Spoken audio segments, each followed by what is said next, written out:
কয়লার চুলার দগদগে আগুন, গরম লোহায় হাতুড়ির ঘন ঘন আঘাত আর টুংটাং শব্দে এখন মুখর কামারপাড়া।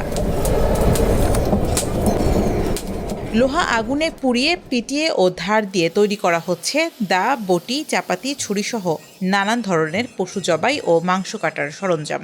কোরবানির ঈদ যতই ঘনিয়ে আসছে ততই যেন দম ফেলার ফুরসত নেই কামারদের।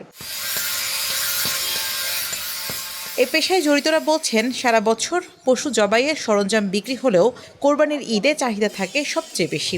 নতুন সরঞ্জাম কেনার পাশাপাশি পুরনো জিনিসপত্রে শান দিতে আসেন ক্রেতারা। নিজস্ব লোক দিয়ে হাত ধরায় তো এইখানে একটা নাম হলি নিজেরা তৈরি করে স্প্রিং দিয়ে বানায়, নিজেরা তৈরি করে। সব জায়গার আমল হতো না, এই ব্যবসা করে এলাম, কামারের ব্যবসা করতেছি, এই কামারের দোকানে প্রতি বছরই এই দা, বটি, তারপরে কুবা এগুলা নিয়ে এদের পাইন দাঁড়ায় নেই। তবে লোহার দাম বৃদ্ধি পাওয়ায় বছর ব্যবধানে 50 থেকে 100 টাকা বেড়েছে দা, ছুরি ও বটির দাম।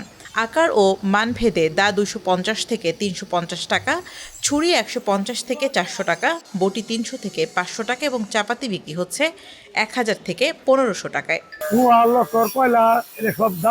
কয়লার দাম বাড়ছে, নুয়ার দাম বাড়ছে, এই ঘর ভাড়া, কারেন্ট ভাড়া দেওয়ার লাগে, এলে দিয়ে মুস্কানের প্রতি বেশি।